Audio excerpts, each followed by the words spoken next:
Shalom, shalom bien-aimés dans le Seigneur, c'est votre bien-aimé le frère Kale Kabasele Badimou en direct de l'église La Grâce de Dieu, Paris, France. J'ai béni encore notre Seigneur Jésus-Christ d'avoir permis à ce que nous puissions voir le souffle de vie, car l'homme n'est pas maître de son souffle. Si ce matin je suis en face de vous, en train de vous enseigner, en train de vous annoncer cette bonne nouvelle, en train de partager cette bonne nouvelle, bien-aimé, je dois reconnaître que le souffle de vie que j'ai, c'est le Seigneur Jésus-Christ qui me l'a donné.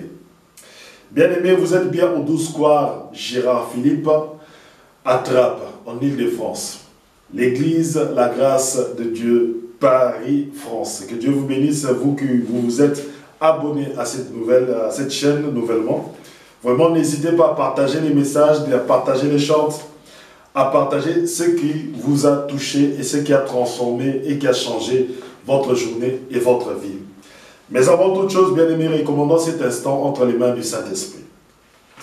Père éternel, Père d'amour, nous te rendons grâce pour le souffle de vie. Nous te disons encore merci pour ce moment de partage que tu nous accordes. Père éternel, Père d'amour, merci encore pour cet amour que tu as manifesté à la croix. Merci encore pour notre Seigneur Jésus-Christ, car c'est par lui que nous recevons le pardon de nos péchés et c'est par lui que nous recevons le Saint-Esprit. Merci encore, Père, pour cette œuvre merveilleuse de la croix. Père, je te recommande cet instant que ton Esprit Saint nous conduise et que ta parole puisse être proclamée en vérité et en amour. Béni soit ta grâce et ta faveur, Père. Je bénis encore ce peuple qui m'écoutera et je bénis encore ce peuple qui mettra cette parole en pratique. Au nom de Jésus-Christ, Père, j'ai ainsi prié. Amen, amen, amen, amen. Bien-aimés dans le Seigneur, nous continuons encore notre enseignement sur les temps des nations. Il est très important de connaître la position, la place d'Israël dans ce que nous appelons les temps des nations. Parce que beaucoup de gens opposent Israël à l'Église. Beaucoup de gens opposent les chrétiens aux juifs. Bien-aimés, ce n'est pas une bonne idée, ce n'est pas une bonne chose. Pourquoi? Parce que l'Église est une émanation d'Israël. L'Église est une continuité d'Israël. L'Église est une transformation d'Israël. Alléluia. Vous allez comprendre ça aujourd'hui. Alléluia, bien-aimés. Vous allez comprendre ça. Vous verrez vraiment la différence entre l'alliance que Moïse a ramenée, l'alliance de la loi, et vous allez voir la différence entre l'alliance que Jésus-Christ a ramenée, l'alliance de la grâce et de la vérité. Or, nous savons bien que une chose que Dieu a donné à Israël, la prééminence sur les alliances. C'est-à-dire que, quel que soit ce que Dieu veut faire dans le monde, il passe par la nation d'Israël. Alléluia. Ça, nous ne pouvons pas le refuser. Prenons Romains chapitre 3, afin de comprendre et de saisir la place d'Israël. Église, écoutez, Église, saisissez. Romains chapitre 3, à partir du premier verset. Quelle est donc la supériorité du juif? Quelle est l'utilité de la circoncision? Grande à tous égards. D'abord, c'est à eux que furent confiés les oracles de Dieu. Oui, bien-aimés. Quand nous disons l'alliance de la loi, la Bible nous dit que la loi est venue par Moïse. Or, Moïse est qui? Moïse est un juif. Moïse est du peuple d'Israël. Il est de la tribu de Lévi. Lorsque nous disons l'alliance de la grâce, lorsque nous parlons de notre Seigneur Jésus-Christ, le Nazaréen, il est un juif. C'est pour cela qu'il dira à la femme samaritaine, il dit, le salut vient des juifs. Or, le Seigneur Jésus-Christ, le Fils de Dieu, est de la tribu de Juda, il est un juif. Donc c'est pour cela, bien aimé, l'Église n'est que l'émanation d'Israël. Alléluia. L'Église n'est que l'émanation d'Israël. Donc c'est une Israël autre. Alléluia. C'est pour cela, bien aimé, il est très important de saisir cela. Le thème de cet après-midi, ou bien le thème de ce matin, ça dépend de l'heure à laquelle vous me suivez. Le thème de ce matin n'est pas compliqué. Israël connaît la loi, mais Israël ne connaît pas la miséricorde, l'amour de Dieu. Israël ne connaît pas la loi, et Israël connaît la loi de Dieu, mais Israël ne connaît pas la miséricorde, il ne connaît pas l'amour de Dieu. Prenons Jean chapitre 1, à partir du premier verset, Non, à partir du 17e verset. Jean chapitre 1, à partir du 17e verset. Je lis au nom de notre Seigneur Jésus-Christ. Alléluia. Attendez, je vais prendre cette version.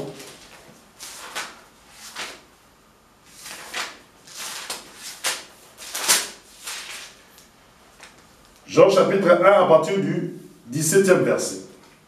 Car la loi fut donnée par Moïse, la grâce et la vérité sont venues par Jésus-Christ. Bien-aimés dans le Seigneur, le plan de Dieu pour le salut de l'humanité devait passer par un peuple. Et ce peuple-là, c'est le peuple d'Israël. C'est pour cela que nous appelons le peuple d'Israël le peuple élu, le peuple choisi. C'est un peuple que Dieu a créé à travers leur père Abraham, jusqu'à créer la nation d'Israël, jusqu'à créer le royaume d'Israël. Mais en créant le royaume d'Israël, Dieu avait un plan bien déterminé. Dieu avait un plan de salut pour l'humanité. Mais pour que le plan de salut pour l'humanité puisse s'accomplir, Dieu avait besoin que Israël soit un exemple. Israël soit comme un laboratoire. Israël soit comme quoi? La manifestation de la volonté de Dieu. C'est pour cela, lorsque Dieu a créé la nation d'Israël, il a commencé à parler à Israël. Il a commencé à parler à Israël en lui donnant ce que lui Dieu aime, ce que lui Dieu veut que l'être humain soit sur cette terre. Car après le péché d'Adam, le monde est entré dans le péché. Le monde est devenu pécheresse. L'homme et Dieu se sont séparés. L'homme a cassé cette alliance parce que le péché, lorsqu'il entre dans la vie d'une personne, le péché casse cette communion entre Dieu et l'homme. Et comme Dieu aime l'homme, il veut que l'homme ne soit pas perdu. Il ne veut pas que l'homme soit perdu éternellement. Dieu a décidé d'avoir un plan de rédemption pour l'homme. Et dans ce plan de rédemption, l'élément principal de son plan, c'est le peuple d'Israël, le peuple choisi. Et Dieu, à travers le peuple d'Israël, a donné la première alliance. Suivez-moi très bien.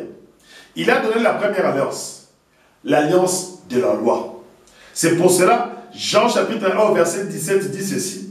Car la loi fut donnée par Moïse. Pour que la loi vienne dans le monde, pour que la loi de Dieu soit connue dans le monde, Dieu doit passer par Israël. C'est pour cela que Dieu a commencé d'abord par donner la loi à Israël, afin que Israël respecte la loi, afin que Israël respecte les ordonnances, afin que Israël respecte les préceptes, afin que le monde entier puisse connaître la loi de Dieu par Israël. Alléluia. Maintenant, vous saisissez le plan de Dieu.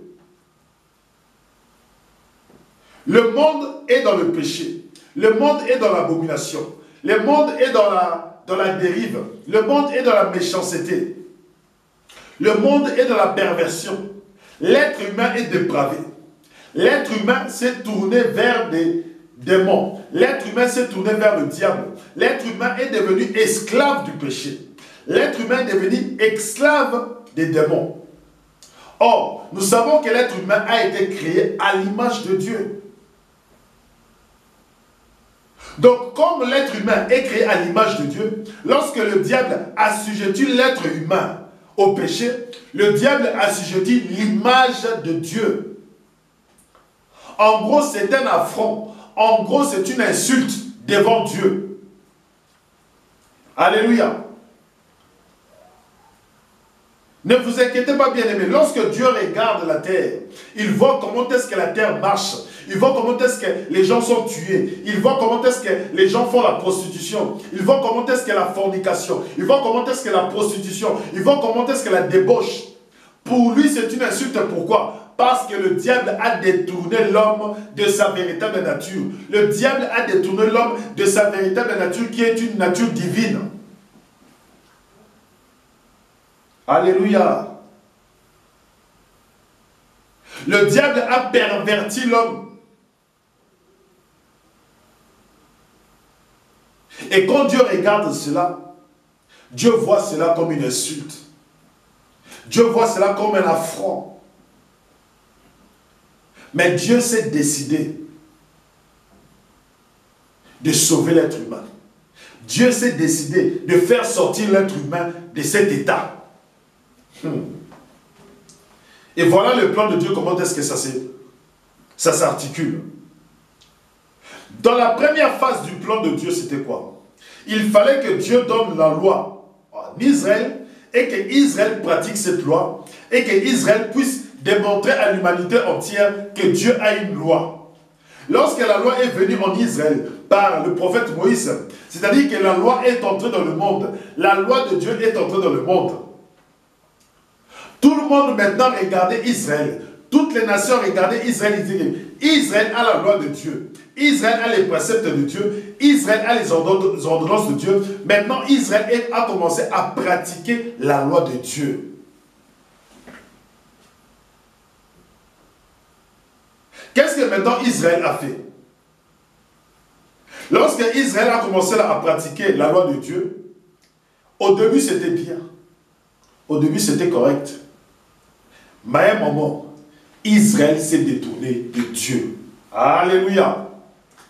Israël s'est détourné de Dieu. Israël s'est détourné de Dieu. Bien aimé, vous devez comprendre une chose. Lorsque Dieu a donné à Israël la loi, il y avait un but derrière. Il fallait que le monde entier connaisse la loi de Dieu. Mais quand la loi est donnée, les gens ont oublié que lorsque la loi est donnée, c'est qu'après il y a un jugement. C'est-à-dire quoi? C'est que, quand tu connais la loi, si tu commets une faute, automatiquement il y a un jugement, et après le jugement, il y a une condamnation. Alléluia. Quand la loi est entrée en Israël, quand la loi est venue dans le monde, à travers le peuple d'Israël, en réalité, aucun être humain ne peut plus échapper à la loi de Dieu. Aucun être humain ne peut plus échapper au jugement de Dieu. Parce qu'aucun être humain ne pourra dire, je ne savais pas que voler était mauvais. Je ne savais pas que prendre la femme d'autrui était mauvais. Je ne savais pas que la fornication était mauvaise. Je ne savais pas que l'homosexualité était une mauvaise chose. Je ne savais pas que la fornication était une mauvaise chose. Je ne savais pas que tuer quelqu'un, assassiner quelqu'un, la pédophilie, la zoophilie, c'était des mauvaises choses. Je ne le savais pas. Personne ne pourra le dire. Puisque la loi de Dieu a été connue dans le monde à travers le peuple d'Israël. Donc Israël, charnel, son but dans le monde est de propager la loi de Dieu. Et comme la loi de Dieu est connue déjà dans le monde, Israël, la loi a déjà fait sa partie. La loi a déjà fait son chemin. C'est pour cela le thème de cet après-midi, c'était quoi? Israël ne connaît que la loi de Dieu. Israël ne connaît pas la miséricorde de Dieu. Prenons Romains chapitre 3, à partir du verset 9 jusqu'au verset 20. Romains chapitre 3, à partir du verset 9 jusqu'au verset 20. Écoutons. Quoi donc? L'emporterons-nous? Pas du tout. Car nous avons établi que Juifs et Grecs, tous sont soumis au péché. Comme il est écrit, il n'est pas de juste, pas un seul. Il n'en est pas de sensé, pas un qui recherche Dieu. Écoutez ce que l'apôtre Paul dit concernant la loi. Il dit ceci: il est déjà démontré que tu sois juif, que tu sois le peuple élu, que tu sois le peuple choisi de Dieu, que tu sois les nations, que tu sois un païen, c'est-à-dire qu'en dehors d'Israël, eux tous sont soumis au péché. Il n'y en a pas un seul qui soit juste. Il n'y en a pas un seul qui soit innocent. Écoutez ce qu'il continue à dire. Tous, c'est-à-dire juifs ou grecs, juifs ou païens, ils sont dévoyés, ensemble pervertis. Il n'en est pas qui fasse le bien. Non, pas un seul. Leur gosier est un sépulcre béant. Leur langue trame la ruse. Un venin d'aspic est sur leurs lèvres. La malédiction et l'aigreur emplissent leur bouche. Agiles sont leurs pieds à verser le sang. Ruine et misère sont sur leur chemin. Le chemin de la paix, ils ne l'ont pas connu. Nul craint Dieu devant leurs yeux. Alléluia. Donc que tu sois grec, que tu sois juif, bien-aimé, devant Dieu, devant la loi de Dieu, tu es soumis au péché, tu es sous la condamnation. Tu es sous la condamnation. Tu es sous la condamnation. Et comme tu es sous la condamnation, tu ne peux pas dire aux Grecs, tu ne peux pas dire aux Congolais, tu ne peux pas dire aux Américains, tu ne peux pas dire aux Palestiniens, tu ne peux pas dire aux Iraniens, tu ne peux pas dire aux Syriens, moi je suis supérieur à vous. Alléluia. Le peuple élu, le peuple d'Israël ne peut pas dire aux Palestiniens, moi je suis supérieur à vous. Parce que la loi qui est venue avec Moïse dit aux Israélites, dit au peuple élu, dit au peuple palestinien, vous deux, vous êtes sous le péché. Vous êtes soumis au péché. Tu es élu, oui, je t'ai choisi Israël, oui, mais sache que tu es soumis au péché. Comme les Palestiniens pêchent, comme toi aussi tu pêches. Alléluia. C'est ça ce que la loi de Dieu dit. Il n'y en a pas un qui est dans la lumière, moi je suis dans la lumière, moi je suis dans les ténèbres. Non, non, non, non, non, non. Que ce soit israélien, que ce soit palestinien, les deux sont soumis au péché. Le même péché que les Palestiniens font, le même péché que les Israéliens font. Il n'y a pas de distinction. Alléluia. Voilà comment est-ce que le monde maintenant marche. Israël ne connaît pas la loi. Et Israël connaît la loi. Mais maintenant dans le plan de Dieu, Dieu a décidé que le monde connaît la loi. Que le monde sait qu'il est dans la condamnation. Écoutez, Romains toujours chapitre 3, descendant à partir du verset 19. Or, nous le savons, tout ce que dit la loi, elle le dit pour ceux qui sont sous la loi, afin que toute bouche soit fermée, et le monde entier est reconnu coupable devant Dieu. Le monde entier est reconnu coupable devant Dieu. Or, le salaire du péché, c'est quoi? C'est la mort. Le salaire du péché, c'est la mort. Et qu'est-ce que Dieu a fait? Dans son grand amour, il sait que, comme le salaire du péché, c'est la mort, il sait que Israël, son peuple élu, si on le laisse avec cet état, si Dieu dit, si je laisse Israël en cet état, Israël va périr. Les enfants d'Abraham vont périr. Il faut que je trouve une solution. Et la solution est venue avec notre Seigneur Jésus de Nazareth, le Christ. Parce que dans la tête d'Israël, Israël ne connaît que la loi de Moïse. Israël sait que pour que je sois sauvé, il faut que je pratique toute la loi de Moïse. Or que quand tu es soumis au péché, sache que quoi que tu fasses, tu ne pourras pas accomplir toute la loi de Dieu. Tant que ton corps, tant que ton âme, tant que ton esprit est soumis au péché, tu ne pourras pas accomplir toute la loi de Dieu. Tu seras toujours coupable devant Dieu. Que tu sois le peuple élu ou le peuple qui n'est pas élu. Que tu sois la descendance d'Abraham ou que tu ne sois pas la descendance d'Abraham. Que tu sois circoncis le 8e jour ou pas. Sache que tant que tu tiens compte de la loi de Dieu, sache que tu seras toujours condamné à mort. Sache toujours que tu seras condamné à mort. Maintenant, il y a une chose que Dieu va faire. Nous avons lu dans Jean chapitre 1 au verset 17 que la loi de Dieu est venue avec Moïse, mais que la grâce et la vérité sont venues à travers Jésus de Nazareth, le Christ. Alléluia. Mais il y a juste un seul problème.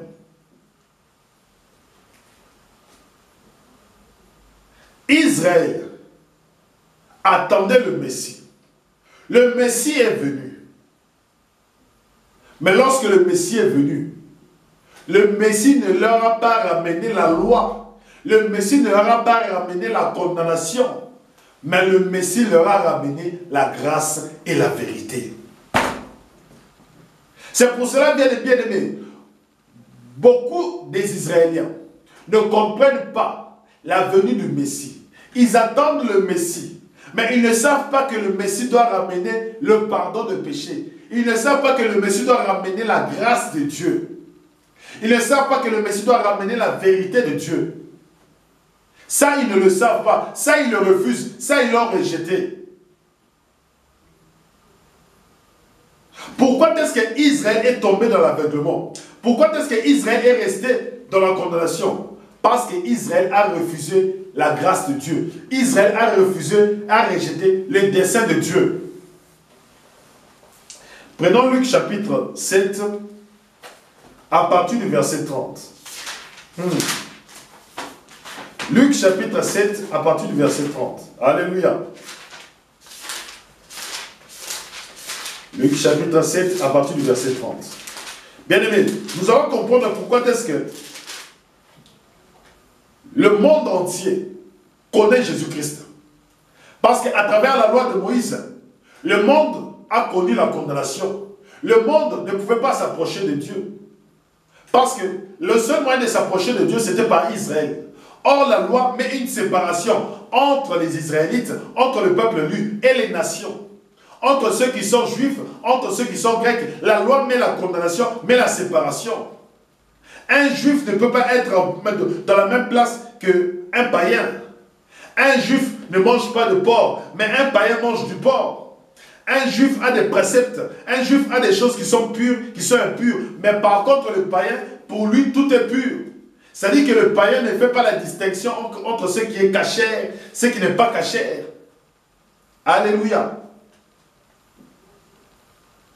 Alléluia. Écoutez ce que la parole de Dieu dit. Luc chapitre 7, au verset 30. Donc, commençons par le verset 28. Je vous l'ai dit, de plus grand que Jean parmi les enfants des femmes, il n'y en a pas. Et cependant, le plus petit dans le royaume de Dieu est plus grand que lui. Tout le peuple qui a écouté, et même les publicains, ont justifié Dieu en se faisant baptiser du baptême de Jean. Mais les pharisiens et les légistes, ou les scribes si vous voulez, ont annulé pour eux le dessein de Dieu en ne se faisant pas baptiser par lui. En ne se faisant pas baptiser par lui. Par le baptême d'abord de Jean-Baptiste et par le baptême de Jésus-Christ. Pourquoi est-ce que les pharisiens, les souverains sacrificateurs, lorsqu'ils ont rejeté le baptême de Jean-Baptiste et après ils ont rejeté le baptême du Seigneur Jésus-Christ, ils ont rejeté le plan de Dieu. Pourquoi? Parce que Jean-Baptiste prêchait la repentance. Jean-Baptiste prêchait la repentance. Il disait aux pharisiens, il disait aux juifs, il disait aux souverains sacrificateurs, repentez-vous, car le royaume de Dieu est proche. Car le royaume de Dieu est proche.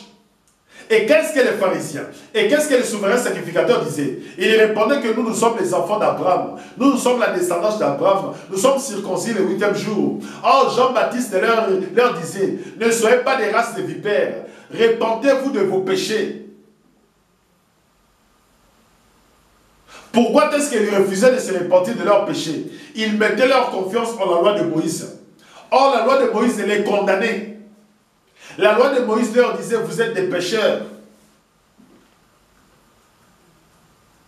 La loi de Moïse leur disait, vous êtes des pécheurs. Mais par contre, les prostituées, par contre, les publicains, par contre, les voleurs, par contre, les violeurs, par contre, les païens, par contre, les pédophiles, par contre, les homosexuels, lorsqu'ils écoutent, lorsqu'ils regardent la loi de Dieu, ils se disent, nous sommes coupables. Et la seule façon que nous puissions recevoir la grâce de Dieu, la seule façon, afin que le royaume de Dieu puisse venir, c'est par la repentance de nos péchés. C'est de nous repentir de nos mauvaises voies. C'est abandonner l'homosexualité et venir dans l'hétérosexualité. C'est abandonner le lesbianisme et venir dans l'hétérosexualité. Alléluia. Alléluia. Israël a rejeté l'amour de Dieu. Israël a rejeté la miséricorde de Dieu. Prenons Matthieu chapitre... Prenons Matthieu chapitre 5 ou 6, je vais voir, attendez. Oui, prenons Matthieu chapitre 5, à partir du verset 20. Écoutez, c'est très flagrant ce que nous allons parler cet instant. Lorsque vous voyez le comportement d'Israël aujourd'hui, vous devez comprendre qu'Israël n'a pas la miséricorde de Dieu. Israël n'a pas l'amour de Dieu en lui. Donc, il ne peut pas transmettre l'amour de Dieu, puisqu'il n'en a pas. Seuls ceux qui ont l'amour de Dieu peuvent donner l'amour. Seuls ceux qui ont l'amour de Dieu peuvent transmettre l'amour. C'est le même que toi, bien-aimé. Si tu as l'amour de ton enfant, tu ne pourras que lui donner l'amour. Tu ne pourras jamais maudire ton enfant. Parce qu'au fond de toi, tu n'as que l'amour pour cet enfant. Au fond de toi, tu n'as que la grâce pour cet enfant. Au fond de toi, tu n'as que l'amour pour ton fils ou pour ta fille. Alléluia. Écoutez cette belle parole. Matthieu chapitre 5, au verset 20. Car je vous le dis, si votre justice ne surpasse pas celle des scribes et des pharisiens, vous n'entrerez pas dans le royaume des cieux. Vous avez entendu qu'il a été dit aux ancêtres, tu ne tueras point. Si quelqu'un tue, il en répondra au tribunal. Eh bien moi, je vous le dis, quiconque se fâche contre son frère en répondra au tribunal. Mais s'il dit à son frère crétin, il en répondra au Sanhédrin. Et il lui dit renégat, il en répondra dans la gêne du feu. Quand donc tu présentes ton offrande à l'autel, si tu te souviens que ton frère a quelque chose contre toi, laisse là ton offrande devant l'autel et va d'abord te réconcilier avec ton frère. Alléluia. Va d'abord te réconcilier avec ton frère. Oh! C'est ça que le Seigneur Jésus-Christ a dit aux pharisiens. C'est ça que le Seigneur Jésus-Christ a dit aux souverains sacrificateurs. Si tu veux faire une offrande, va d'abord te réconcilier avec ton frère. Va d'abord te réconcilier avec ton frère. Mais il regarde. Il dit, ce frère-là m'a fait du mal. Il a tué ma femme. Il a tué mes enfants. Il a violé ma femme. Il a fait ceci. Il m'a volé. Il a fait ceci. Il a fait cela. Bien-aimé, les Juifs se sont regardés. Ils ont dit, mais cet homme-là a beaucoup fait de mal. Mais Moïse nous a dit de le tuer. Il a dit dent œil pour œil, dent pour dent.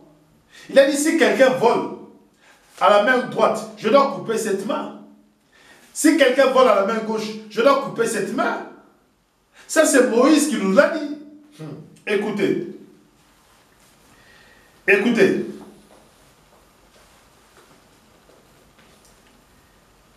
Attendez, je cherche le verset. Au verset 38. Matthieu chapitre 5 au verset 38. Écoutez ce que les pharisiens, les sadducéens disent à Jésus-Christ. Vous avez entendu qu'il a été dit, œil pour œil et dent pour dent. Eh bien, moi je vous dis, de ne pas tenir tête aux méchants. Au contraire, quelqu'un te donne-t-il un soufflet sur la joue droite, tends-lui autre, encore l'autre. Veut-il te faire un procès et prendre ta tunique? Laisse lui-même ton manteau. Te requiert-il pour une course d'1 000? Fais-en 2000 avec lui. À qui te demande, donne. À qui veut l'emprunter, ne tourne pas le dos. Vous avez entendu qu'il a été dit, tu aimeras ton prochain et tu haïras ton ennemi. Eh bien, moi je vous dis, aimez vos ennemis et priez pour vos persécuteurs, afin de devenir fils de votre Père qui est dans les cieux. Car il fait lever le soleil, son soleil pour les méchants et sur le bon, et tomber la pluie sur les justes et sur les injustes. Je répète cette parole. Vous avez entendu qu'il a été dit, tu aimeras ton prochain et tu haïras ton ennemi. Eh bien moi, je vous dis, aimez vos ennemis.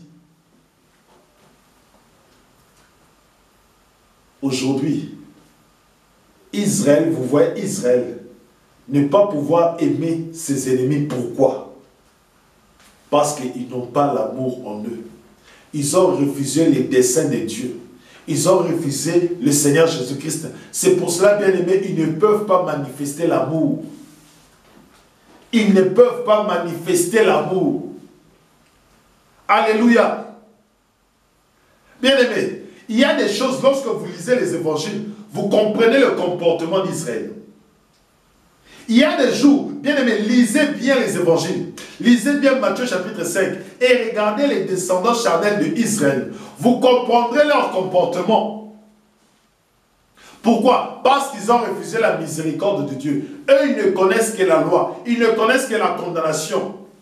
Écoutez, Jésus-Christ est venu leur dire, c'est vrai que Moïse vous a donné la loi, mais sachez une chose, que Dieu m'a envoyé afin que vous puissiez quitter la loi et que vous puissiez accepter maintenant sa grâce.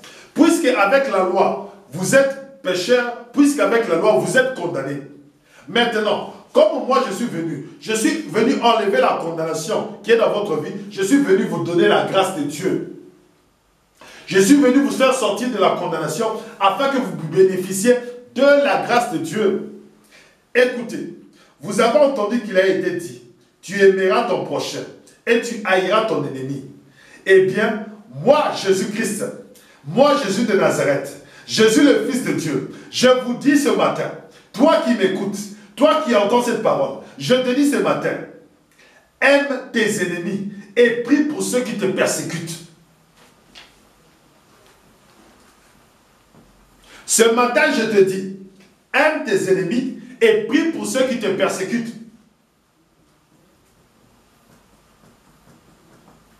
Les Israéliens vont me dire, frère Calais, regarde, les Palestiniens ont tué autant. Et toi, tu viens nous dire de les aimer? Les Palestiniens me diront, frère Calais, regarde, les Israéliens ont tué autant.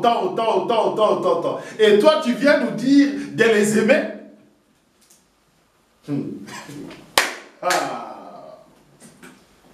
Question. Cette parole est d'actualité. La parole que je dis ce matin est d'actualité. Vous allez partir à l'ONU. L'ONU ne te sortira jamais cette parole. Vous allez partir où ça? À la CPI. La CPI ne te sortira pas cette parole. Vous allez partir où? Dans les tribunaux. Les tribunaux ne vous sortiront jamais cette parole. Mais quand vous écoutez Jésus-Christ, quand vous écoutez Jésus de Nazareth, quand vous écoutez le Messie vous demande ceci. Il vous dit bien, vous avez entendu qu'il a été dit, tu aimeras ton prochain et tu haïras ton ennemi. Eh bien, moi je vous dis, aimez vos ennemis et priez pour vos persécuteurs. C'est pour cela que les gens fuient Jésus-Christ. C'est pour cela que beaucoup de gens fuient Jésus-Christ. Il a dit, vous connaîtrez la vérité. Voilà la vérité. Les pharisiens ont dit, mais cet homme est fou. À cette époque, à l'époque où Jésus-Christ était venu, Israël était sous le joug des Romains. Israël était sous la domination des Romains. Israël était sous l'esclavage des Romains. Les Juifs regardent Jésus-Christ. Il dit, mais cet enfant, le fils de Joseph, mais il est devenu fou. Nous, on nous persécute. Nous, on nous fait travailler, on nous donne des travaux forcés. Alléluia. C'est comme si Moïse allait en Égypte. Il a trouvé les enfants d'Israël dans l'esclavage. Il leur dit, aimez les Égyptiens. Bien-aimés, écoutez très bien. C'est ça qui permettra de comprendre et de saisir la place d'Israël et de saisir la place de l'Église. L'Église est le seul moyen par lequel l'amour de Dieu se manifeste dans le monde. Bien-aimé, si tu es chrétien, la seule chose que Dieu te demande, la seule chose que Jésus-Christ te demande, c'est de propager l'amour, c'est de manifester l'amour.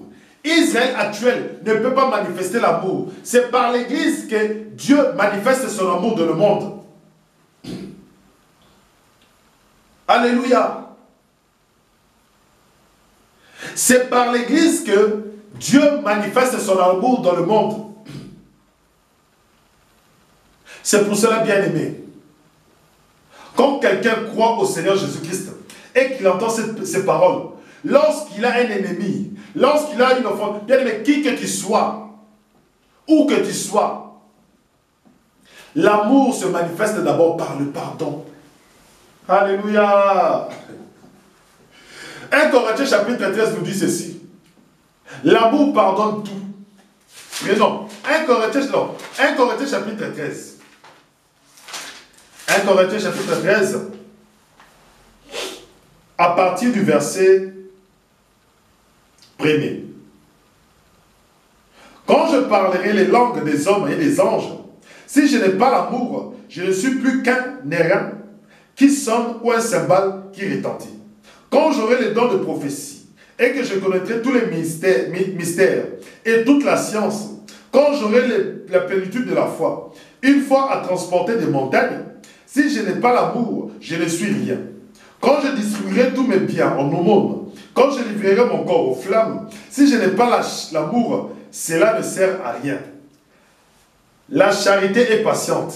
La charité est serviable. Elle n'est pas envieuse. La charité ne fanfaronne pas, ne se gonfle pas.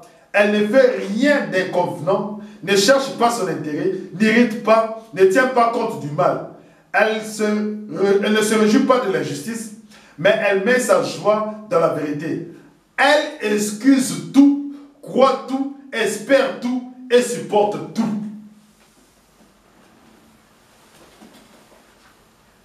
Bien-aimé, l'objectif de Dieu en donnant la loi, c'était pour que la loi de Dieu soit connue dans le monde entier. Et quand la loi a été connue dans le monde entier, l'objectif de Dieu, secondement, c'était que son amour puisse être connu de toute l'humanité. Que son amour puisse être connu de tous les hommes.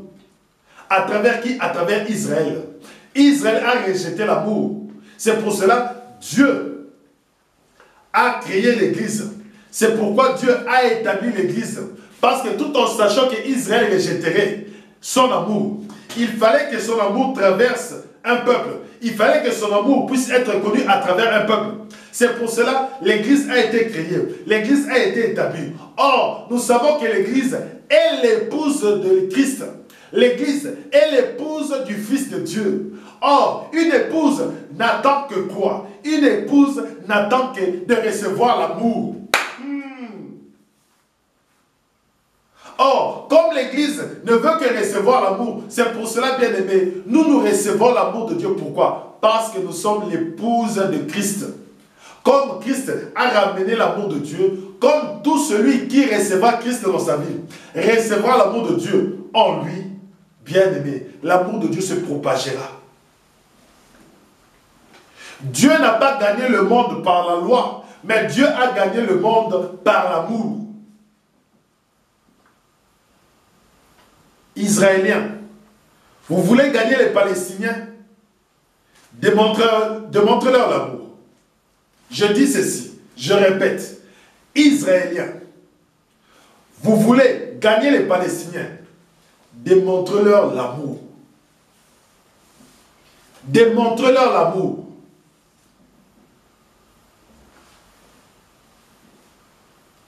Alléluia. Démontrez-leur la miséricorde. Démontrez-leur le pardon. Palestiniens, vous voulez gagner les Israéliens? Démontrez-leur l'amour.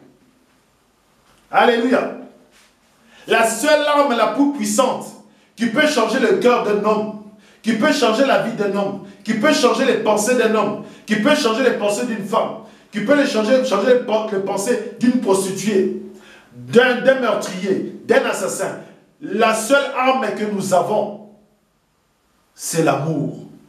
Parce que l'amour pénètre au plus profond d'un homme. L'amour pénètre au plus profond d'un homme. C'est pour cela que le Seigneur Jésus-Christ a dit, aussi mauvais que vous l'êtes, aussi mauvais que vos cœurs sont, si votre enfant, si votre fils vous demande quelque chose, s'il vous demande du pain, vous ne lui donnerez jamais une pierre. Vous lui donnerez toujours du pain. S'il vous demande un poisson, vous ne lui donnerez jamais un serpent. vous nous donnerez toujours un poisson. Oui. C'est de même qu'une prostituée. Une prostituée ne s'aime pas. C'est-à-dire qu'elle n'aime pas son propre corps. Quitte à la détruire pour l'argent. Mais lorsque le véritable amour vient dans son cœur, la prostituée commence à aimer son propre corps et elle abandonnera la prostitution. Pourquoi? Parce que le véritable amour transforme, le véritable amour protège, le véritable amour pardonne. C'est pour cela, bien-aimés, on reprochait à Jésus-Christ d'être avec les prostituées, d'être avec les publicains, d'être avec des vendeurs de drogue. Pourquoi? Parce qu'elles étaient transformées, ces personnes. Parce que lorsqu'ils transmettaient l'amour de Dieu en eux, ces gens-là étaient transformés, ces gens-là étaient changés. Ils ne pratiquaient plus le péché. Écoutez, Matthieu chapitre 5 au verset 46. Car si vous aimez ceux qui vous aiment, quelle récompense aurez-vous? Les publicains eux-mêmes n'en font-ils pas autant? Et si vous réservez vos saluts à vos frères, que faites-vous d'extraordinaire? Les païens eux-mêmes n'en font-ils pas autant?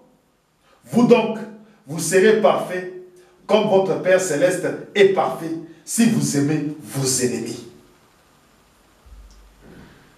Ceux qui étaient ennemis des Juifs, les Samaritains, par la bonne nouvelle, par l'amour, la femme samaritaine et les Samaritains ont accepté Jésus-Christ. Il y avait une inimitié entre les Samaritains et les Juifs. Lorsque Jésus-Christ est venu, il y a eu réconciliation entre les Samaritains et les Juifs. Lorsque Jésus-Christ est venu, il y avait une inimitié entre les Israéliens et les Palestiniens. Mais lorsque Jésus-Christ est venu, il y a eu unité, il y a eu réconciliation entre les Israéliens et les Palestiniens. Lorsque il y avait une inimitié entre les païens et Dieu, lorsque Jésus-Christ est venu, il y a eu réconciliation entre Dieu et les païens. L'amour de Dieu est entré dans le monde, l'amour de Dieu s'est manifesté dans le monde. Bien-aimé, toi qui as écouté cette parole, quelle est ta situation, quel est ton cas vis-à-vis de ton prochain? Parce que c'est bien beau de dire que nous avons l'amour de Dieu. Le Seigneur Jésus-Christ a dit, on vous reconnaîtra par votre amour. Prenons cette parole-là, tout terminé. Prenons le langage de l'amour, Jean chapitre 13. À partir du verset 35. On finit par ce verset. Verset 35, Jean chapitre 13, à partir du verset 35. À ceci, tous reconnaîtront que vous êtes mes disciples si vous avez de l'amour les uns pour les autres. Bien-aimé, si tu n'as pas l'amour, tu comprends maintenant pourquoi Israël agit de la sorte. Quel est ton cas? Quelle est ta place? L'amour de Dieu. Un chrétien ne proclame que l'amour. Un chrétien ne proclame que l'amour. Toi qui as entendu ce message, quelle est ta place? Quelle est ta place? Père Tout-Puissant, Père éternel, nous te rendons grâce pour cette belle parole d'amour. Nous avons vraiment besoin d'entendre cette parole d'amour en cet instant. L'humanité entière a besoin d'entendre cette parole d'amour. Nous regardons les télés, il n'y a que la haine. Nous regardons les télés, il n'y a que la haine. Haine de cette ethnie, haine de cette religion, haine de ceci, haine de cela. Ô Père, le monde a besoin d'amour. Et pour réconcilier les êtres humains, quelle que soit la race, quel que soit le lieu, quelle que soit la nation, quelles que soient les différences culturelles, il n'y a que l'amour qui peut nous réconcilier. Or, c'est Christ qui est l'amour de Dieu manifesté. Nous te bénissons, nous te rendons grâce pour cette parole d'amour. Que tous ceux qui écouteront cette parole soient bénis. Et tous ceux qui mettront cette parole en pratique, Père, bénis-le abondamment. Nous te remercions pour cette belle parole dans cette église. Au nom de Jésus-Christ, j'ai ainsi prié. Amen. Amen. Bien-aimés, soyez bénis et je vous dis à dimanche prochain. 12 square Gérard Philippe, Église La Grâce de Dieu, Paris, France. Soyez bénis.